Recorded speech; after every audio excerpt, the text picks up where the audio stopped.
Hi, Jeff here. Let's talk about sealing up your bottom walk-in doors, shop, home, whatever. First of all, you need one of these. Okay, you're going to want to clean the dirt on. You're going to push this however you receive it. I know we're feeding this out of the box. You'll get a 3-foot piece. One side already will be pushed in. When you get it, you'll notice that one of your pieces will be out pushed in. You will get a 3-foot piece. What I'm doing, because I have a full roll, I'm going right here. That's the width, because I'm going to push in the other end. So I'm going to cut this here. Then I'm going to take my thumb, the end that I just cut, I'm going to push it in. The reason I do that is the Kevlar type material on the exterior has a different density than the thermal tube, and that just works really better. And I will,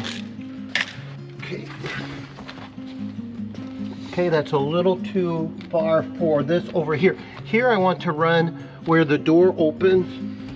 I want that as, reasonably, I want that past the door edge. But this here, this will pucker and bind back here, so I'm going to have to cut this.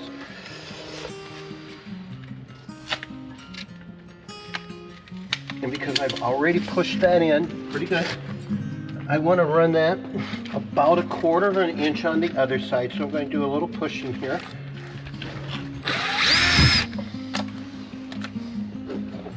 And you want to space these roughly 6 inches. What I'm doing is, this is about 6 inches. And on the bottom seal, because they get a lot more pressure, sometimes I'll put extra screws in. And I go back about 6. And I put this one here, take my fingers, kind of make sure it's down, but not too much. I put this one here, and I like to do it closer to the thread in that thermal tube, because then it gets a harder push on the bottom. And then guess what? We're going to see how this opens before we, good. And as you can see, it has a threshold, so it doesn't have to slide on the floor completely.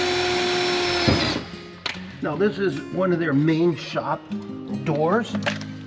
So this gets open a whole heck of a lot of times. So I'm going to put a few extra screws. This is a very popular door in the shop. This one and the other one. So I'm just putting some extra screws, especially on the ends.